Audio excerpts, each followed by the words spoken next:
வணக்கம். மாலை முரசு செய்திகளை விரிவாக பார்ப்பதற்கு முன் தலைப்புச் செய்திகளை பார்க்கலாம். உங்கள் மிரட்டல்களை கண்டு பயப்படும் கட்சி திமுக இல்லை. எதையும் துணிந்து எதிர்கொள்ளும் துணிச்சல் எங்களுக்கு உண்டு.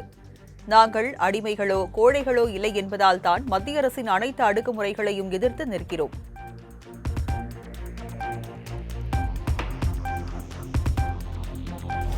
ஜெயலலிதாவின் புகழ் பாடினால் தேசிய ஜனநாயக கூட்டணிக்கு வாக்கு கிடைக்கும் என்ற நினைப்பில் ஜெயலலிதா மீது பிரதமர் மோடிக்கு திடீர் பாசம் வந்திருக்கிறது. குஜராத் மோடியா இந்த லேடியா என ஜெயலலிதா சவால் விட்டது பிரதமர் மோடிக்கு மறந்துவிட்டதா எனவும் முதலமைச்சர் மு.க.ஸ்டாலின் சாடல்.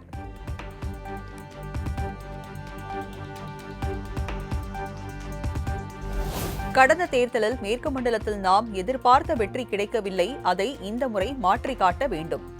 வரும் தேர்தலில் திமுக கூட்டணி வெற்றி பெற்றது என வாக்கு எண்ணிக்கை நாளில் பிளாஷ் நியூஸ் வர வேண்டும் எனவும் வாக்குச்சாவடி முகவர்கள் மாநாட்டில் திமுக தலைவர் ஸ்டாலின் பேச்சு.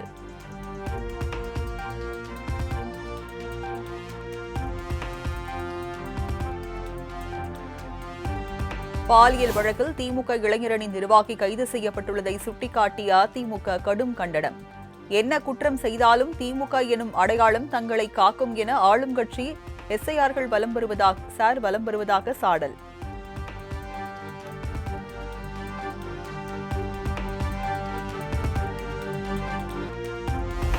முன்னாள் முதலமைச்சர் ஓ பன்னீர்செல்வம் முதலமைச்சர் மு.க.ஸ்டாலின் முன்னிலையில் திமுகவில் இணைந்தார். ஆதரவாளர்கள் புடைசூழ அண்ணா அறிவாலயத்தில் ஐக்கியமானார் ஓபிஎஸ்.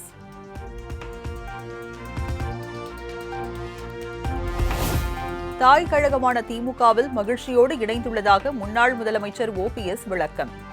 அரசியல் சர்வாதிகாரி எடப்பாடி பழனிசாமி இனி ஒருபோதும் வெற்றி பெற முடியாது என பேட்டி.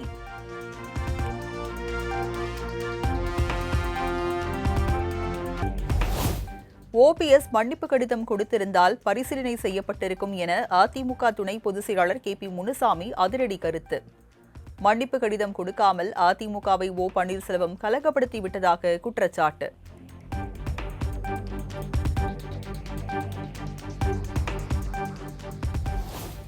அதிமுகவுக்கு இனி எதிர்காலமே இல்லை என ஓபிஎஸ் ஆருடம். திமுகவை எதிர்க்கும் சக்தி இனி எந்த கட்சிக்கும் கிடையாது எனவும் பேட்டி.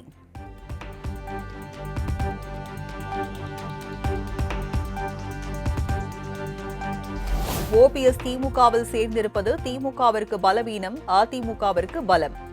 முன்னாள் அமைச்சர் ஆர்.பி. உதயகுமார் கருத்து.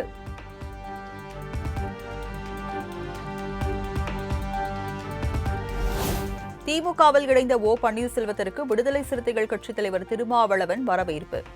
பாஜகவுடன் கை சேர்க்காமல் திமுகவில் இணைந்திருப்பது ஓபிஎஸ்ஸின் நன்மதிப்பை உயர்த்துவதாக கருத்து.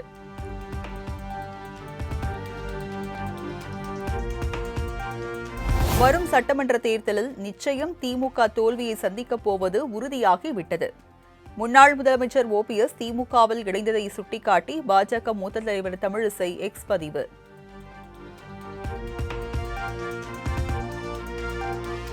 திமுக மீண்டும் ஆட்சி அமைக்கும் என முன்னாள் முதலமைச்சர் ஓபிஎஸ் உறுதி.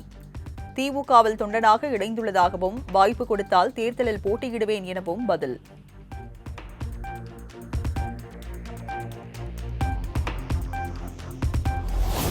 திமுகவில் இணைந்த ஓபிஎஸ்ஐ முதலமைச்சர் வேட்பாளராக அறிவிப்பாரா ஸ்டாலின்? அதிமுக முன்னாள் அமைச்சர் உதயகுமார் கேள்வி.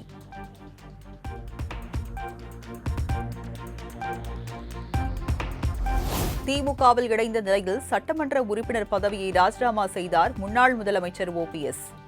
உசிலம்பட்டி எம்எல்ஏ ஐயப்பனும் சட்டமன்ற உறுப்பினர் பதவியை ராஜினாமா செய்தார்.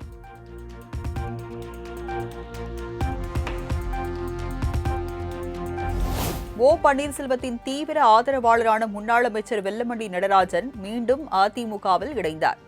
சென்னை பசுமை வழிச்சாலையில் எடப்பாடி பழனிசாமியை சந்தித்து அதிமுகவில் இணைத்துக் கொண்டார்.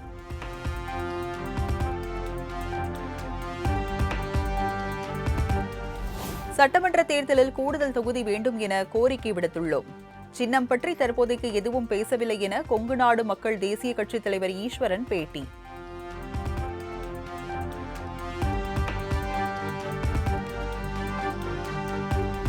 திமுகவுடன் தொகுதி பங்கீடு பேச்சுவார்த்தை சுமூகமாக நடந்தது. எத்தனை தொகுதிகள் என்பது அடுத்த கட்ட பேச்சுவார்த்தையில் உடன்பாடு ஏற்படும் என சிபிஐ மாநில செயலாளர் வீரபாண்டியன் நம்பிக்கை.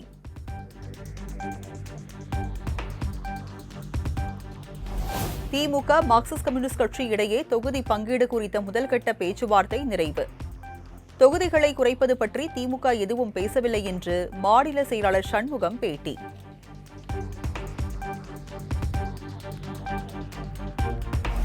அன்புமணி தரப்புக்கு மாம்பழ சின்னம் ஒதுக்கீடு செய்து தேர்தல் ஆணையம் அனுப்பிய கடிதத்தை ரத்து செய்ய கோரிய வழக்கு. சென்னை உயர்நீதிமன்றத்தில் தாக்கல் செய்த மனுவை வாபஸ் பெற்றார் பாமக நிறுவனர் ராமதாஸ்.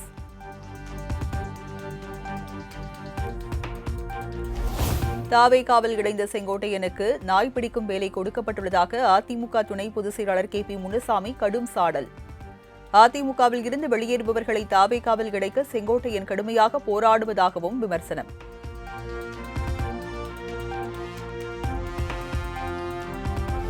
தமிழக வெற்றிக் கழகம் சார்பில் மார்ச் 1ஆம் தேதி செயல் வீரர்கள் கூட்டம். தேர்தல் பரப்புரை, வாக்குச்சாவடி முகவர்களின் பணி உள்ளிட்டவை பற்றி ஆலோசிக்கப்படும் என தாவேகா பொதுச் செயலாளர் N. ஆனந்த் அறிவிப்பு.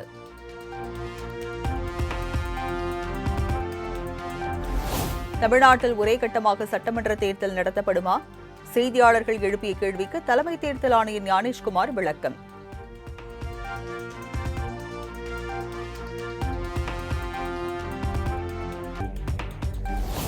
ஆம்ஸ்ட்ராங் கொலை வழக்கில் கைது செய்யப்பட்ட 12 பேரின் ஜாமீனை ரத்து செய்தது சென்னை உயர்நீதிமன்றம்.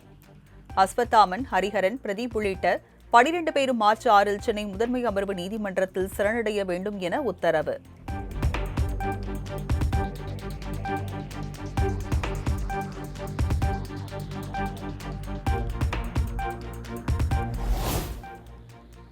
மதுபானம் கொள்கை ஊழல் வழக்கிலிருந்து டெல்லி முன்னாள் முதலமைச்சர் அரவிந்த் கெஜ்ரிவால் விடுவிப்பு.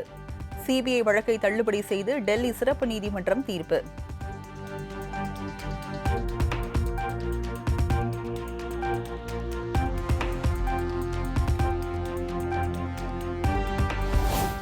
மதுபான கொள்கை முறைகேடு வழக்கில் சிபிஐக்கு டெல்லி சிறப்பு நீதிமன்றம் கடும் கண்டனம்.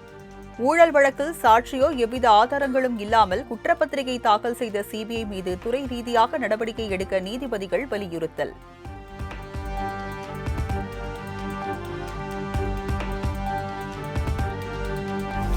முற்றிலும் உள்நாட்டிலேயே தயாரிக்கப்பட்ட பிரசாந்த் இலகுரக போர் ஹெலிகாப்டரில் பயணித்தார் குடியரசுத் தலைவர் திரௌபதி முர்மு. ராஜஸ்தான் மாநிலம் ஜெய்சால்மரில் உள்ள விமான தளத்தில் விமானப்படையினரின் சீருடை அணிந்து பயணித்தார்.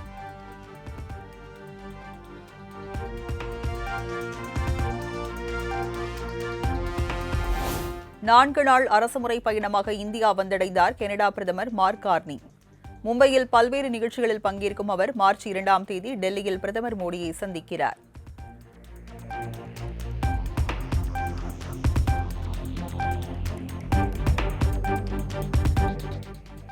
தேசிய பாதுகாப்பு கருதி வாட்ஸ்அப் வெப் பயன்படுத்துவோர் ஒவ்வொரு 6 மணி நேரத்திற்கு ஒருமுறை தானாகவே லாக் அவுட் செய்யப்படுவார்கள் என பயனர்கள் மீண்டும் QR கோட் பயன்படுத்தி லாகின் செய்ய வேண்டும். வருகிற மார்ச் 1ஆம் தேதி முதல் அமலுக்கு வரும் என மத்திய அமைச்சர் ஜோதிராதித்ய சிந்தியா அறிவிப்பு.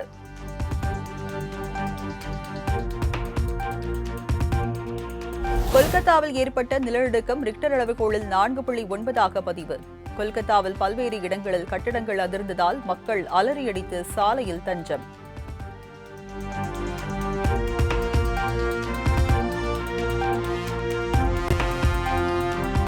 மும்பை பங்குச்சந்தை குறியீட்டு எண் சென்செக்ஸ் 961 புள்ளிகள் சரிந்து 81,287 புள்ளிகளில் வர்த்தகம் நிறைவு.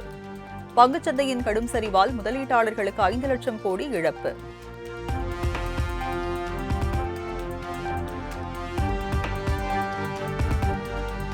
ஆப்கானிஸ்தான் தலைநகர் காபூல் மற்றும் காந்தஹார் மீது பாகிஸ்தான் ராணுவம் தாக்குதல்.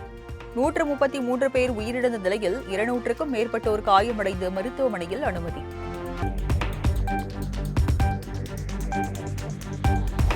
IPL 2026 சீசன் மார்ச் 28ஆம் தேதி தொடங்க உள்ளதாக தகவல். 5 மாநில தேர்தல் தேதி அறிவிக்கப்பட்ட பின் முழு அட்டவணை வெளியிட BCCI முடிவு. இந்திய மகளிர் அணிக்கு எதிரான 2வது ஒருநாள் போட்டியில் ஆஸ்திரேலிய அணி வெற்றி. 3 போட்டிகள் கொண்ட தொடரில் 2 போட்டிகளில் வெற்றி பெற்ற தொடரை கைப்பற்றி ஆஸ்திரேலியா அசத்தல்.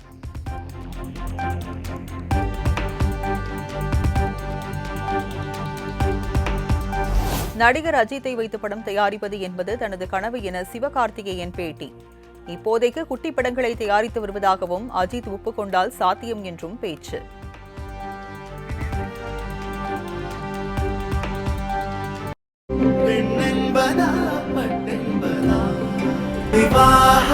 மணப்பெண்ணின் பிரத்யேகமான திருமணம் விவாஹா தி சென்னை சில்க்ஸ்.